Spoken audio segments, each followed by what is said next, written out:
미국은 91년에 그 소련이 붕괴하면서 냉전 시대가 막을 내릴 때까지 소말리아에 각종 무기를 지원합니다. 그래서 그 소련과 미국에서 지원했던 수많은 무기가 소말리아에 남게 돼요.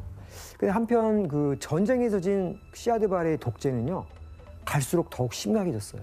그래서 정권을 지키려고 반대파 시족 마을에다 무차별적인 공중 폭격으로 자국민들을 학살했죠.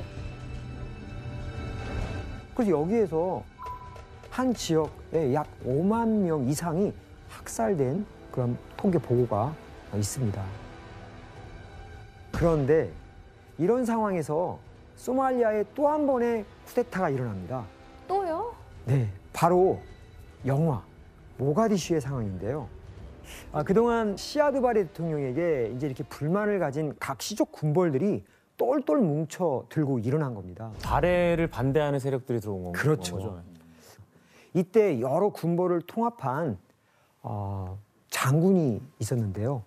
바로 파라 아이디드라는 인물입니다.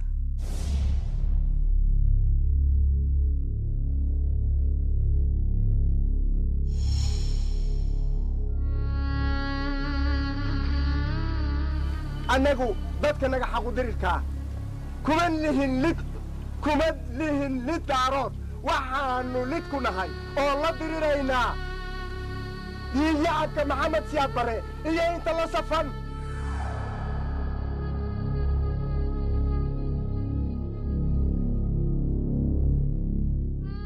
아이디드는 그 마으디라는 또 다른 군벌과 함께 그 통일 소말리아 회의라는 군벌 조직을 결성하고, 그래서 시아드 바레의 정부군과 아이디드의 반군이 치열하게 싸우면서 수도 모가디슈는 그야말로 무법지대가 됩니다. 야, 그때 배경으로 영화가 만들어진 게 모가디슈. 그렇죠. 거예요.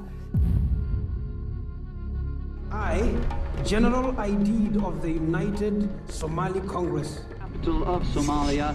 The gunfights between the Somali government military forces and the rebels have been taking place every 하지만 현실은 이제 이런 그 영화 속의 모가디슈보다 더 심각했습니다.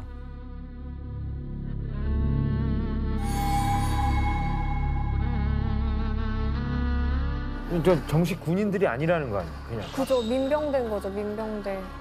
그냥 일반인들 다 그냥. 어떡해. 일반인들과 그럼 군인들과의 싸움. 아이고.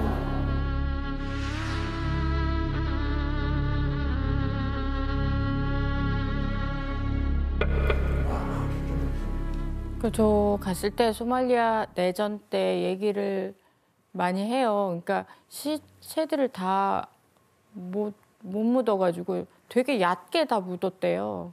그리고 모래사장 이런 데다가 묻었는데 파도가 이렇게 하면 시신이 드러나고. 그렇지. 예, 근데 모가디슈 안에 처음에 묻었다가 너무 많으니까 다시 외곽으로 다 옮겼는데 제가 이렇게 취재 다니면 다 밟을 때마다 그게 무덤이라는 거예요. 저는 구분도 안 가요. 되게 많이 묻어나가지고. 당시 국경 없는 의사회 소속의 한 의사분이 인터뷰에서 개가 시신을 먹어버리기도 했고, 또 모가디슈의 드넓은 그 해변의 모래사장에 시신의 손이 여기저기 튀어나오고 있다면서 아주 참혹한 상황을 전달했습니다. 결과적으로 시아드 바레와 아이디드 간의 전쟁은 이렇게 반군이 시아드 바레의 정부군을 이기면서 22년간의 시아드 바레의 장기 독재는 드디어 막을 내리게 됩니다. 끝났어요? 네. 하지만 바로 소말리아의 진짜 비극은 이때부터 시작됩니다. 왜 또? 독재자를 타도했는데요? 예. 아이디드는 자기가 쿠데타의 1등 공신이니까 자신이 대통령이 될 거라고 기대했어요. 그런데 아이디드의 바람과는 달리 마으디가 대통령이 된 겁니다.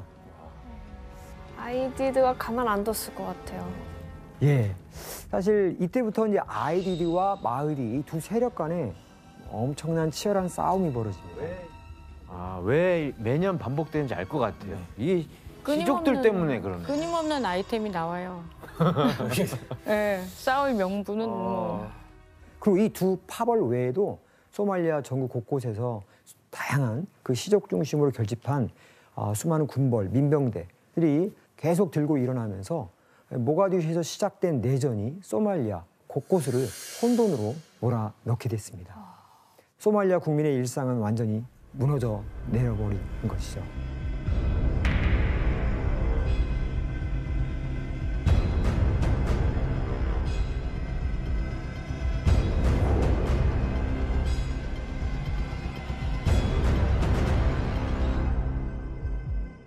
이렇게 엎친 데 덮친 격으로 내전으로 고통받던 소말리아에요. 전 세계적으로 엄청난 충격을 준 비극이 일어나게 되는데요. 1991년부터 이 소말리아에 기나긴 가뭄이 이어집니다. 그래서 내전 어마어마한 있는데 가뭄까지. 이 대기근이 소말리아를 덮쳐버려요.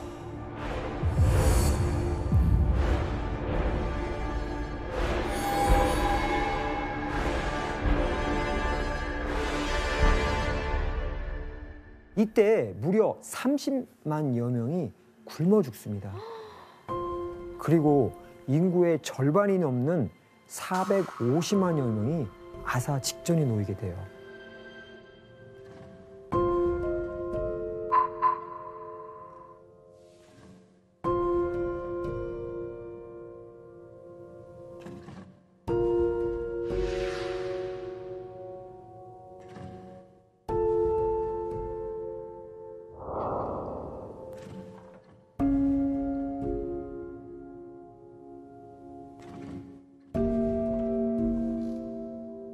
그 유니세프 모금 영상에서도 소말리아 아이들을 많이 봤던 것 같은데 김영민 PD님이 가셨을 때는 그 기아 문제가 어떤 상황이었어요? 2005년도라고 하셨네. 네네. 제가 한 2달 정도 취재하러 들어갔는데 한 20일 만에 나왔어요. 왜요? 너무 배가 고파서. 아니 PD님이 드실 것도 없었어요? 없었어요. 그 뭔가 구하지를 못하는 상황이어서 그러면 거기서 뭘 먹어요? 그 사람들은? 주로 이제 소말리아 고유의 빵이 있어요. 근데 그거 좀 구해보라고 했더니 못 구하더라고요. 그거를. 제가 그때 거기가 그래도 망고가 이렇게 막 열리면 그래도 먹을 수 있는데 그 해 따라 잘 안 열렸다고 그래요. 그래서 망고도 없고 이게 꽃이 이렇게 펴 있는데 제가 저거 언제 망고 돼서 내가 먹지? 아니, 근데 그런 그러면 생각이. 거기서 문이 있어도 안 되는 거예요? 돈을 주는 의미보다는 뭐 물물 교환식으로 많이 어머. 하자고 얘기를 해요. 저쪽에서 이제 제안을 하는 거예요. 근데 이제 밀을 수입에 의존하다 보니까 저기 항구에 배만 되면 총 쏘는 거예요. 그러니까 그 밀이 안 오니까 빵을 이제 못 해 먹거든요. 그래서 그 와중에 이제 아이들 같은 경우는 어른들에 더 밀려요. 그러니까 우리는 아이를 먼저 먹이고 어른이 먹는데 거긴 반대로 된 게 어른이 먼저 먹어야 딴 데 가서 식량도 구해오고 또 총도 쏘고 해서 뭐 이렇게 뭘 가져오고 그럴 수 있다라는 개념이더라고요. 그래서 아이들은 나중에 먹어요. 그러니까 아이들이 더 많이 굶어 죽게 되고 사람들이 이렇게 앉아 있으면 이렇게 뒤에 척추뼈가 이렇게 다 나와 있어요. 남녀노소 할 거 없이. 그래서 그런 모습들이 되게 가슴 아팠었어요. 수많은 나라들이 누군가 도움을 좀 주지 그렇죠. 않았을까요? 그래서 유엔을 비롯한 여러 구호단체를 통해서 세계 여러 나라에서 어마어마한 구호 물자를 소말리아에 지원했습니다. 네. 대기근 당시 소말리아에 보내진 외국 원조 물자는요, 약 한 20만 톤. 무려 140만 명의 1년분 식량이었습니다. 아니 좀 저는 궁금한 게 그렇게 그럼 지원을 하면 그렇게 내전이 있는 나라들은 누가 가져가요? 그 지원 물자를? 그 부분에 대해서 이제 이야기를 나눌 겁니다. 뒤에서. 예. 뒤에 할 게 많네 오늘. 사실 아이디들을 비롯한 온갖 군벌들이 이 구호 물자의 대부분을 강탈했어요. 아이디드가요? 그렇죠. 아이디들을 비롯한 여러 군벌 세력들이요. 뭐 심지어 뭐 아이디들은 이렇게 뭐 강탈한 구호 식량을 팔아가지고 이득을 챙기기까지 했죠. 가로챘구나. 이런 상황이 되니까 유엔은 구호를 위해 평화유지군의 규모를 점점 늘리게 됐고요. 그래서 결국 4,000명이 넘는 유엔군이 소말리아에 들어오게 됩니다. 그러자 아이디드는 구호 활동을 돕는 유엔군에게 모가디슈에서 나가라고 일방적으로 통보합니다. 내전에서 자기가 이길 것 같은 상황이 되니까 대통령 선출에 외국이 개입하지 못하도록 유엔군을 쫓아내려고 한 겁니다.